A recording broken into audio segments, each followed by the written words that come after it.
Saint Francis of اسیسی نے انتہائی مختصر، جامع اور سلیس انداز میں لیبرر، کرافٹس مین اور آرٹسٹ کے درمیان فرق سمجھایا ہے۔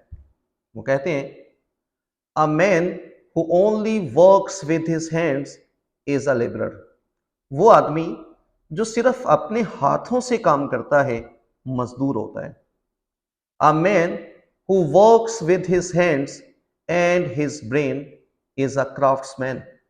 اور وہ آدمی جو اپنے ہاتھوں کے ساتھ ساتھ دماغ سے بھی کام کرتا ہے وہ کاریگر ہوتا ہے۔ But a man who works with his hands, his brain, as well as his heart is an artist۔ اور وہ آدمی جو اپنے ہاتھوں اور دماغ کے ساتھ ساتھ اپنے دل سے کام کرتا ہے وہ آرٹسٹ کہلاتا ہے۔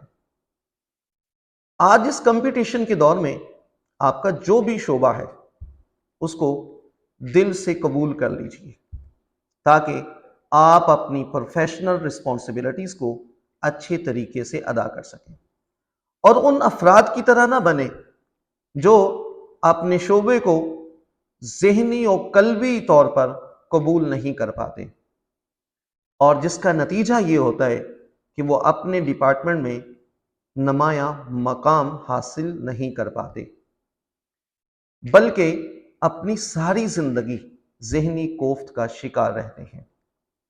سینٹ فرانسس آف اسیسی کے ان جملوں سے یہ میسج ملتا ہے کہ if we want to do anything well in life, we have to work with the passion of an artist۔